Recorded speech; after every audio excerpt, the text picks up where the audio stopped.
এখানে একটা ইঞ্জিন ভ্যানে গাছগুলো লোড করার সময় গাছের ভারে ইঞ্জিন ভ্যানের এক সাইডের চাকা খুলে বেরিয়ে গেছে। শুভ সকাল বন্ধুরা, কেমন আছো সবাই? যদিও এখন বেলা 12টা বেজে গেছে, কিন্তু যেহেতু আমার এখন ঘুম ভাঙলো তাই আমার জন্য এখনই মর্নিং। আর আজ ঘুম থেকে উঠে মনটা কেমন যেন একটু মাংস করছিল, তাই বেশি দেরি না করে চটপট গাড়িটা বের করে নিলাম বাজার যাওয়ার জন্য। আর স্কুটি বের করে সোজা চলে গেলাম বাজারে মাংসের দোকানে। আর মাংসের দোকানে গিয়ে মাংস দেখে আর লোভ সামলাতে না পেরে তাড়াতাড়ি করে 1 কেজি মতো মাংস নিয়ে নিলাম।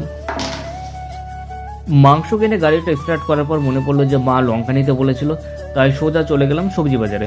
সবজি বাজারে গিয়ে সেখান থেকে কিছুটা লঙ্কাও কিনে নিলাম। লঙ্কা কিনে আবার স্কুটিটা স্টার্ট করে এবার বাড়ির দিকে রওনা হলাম।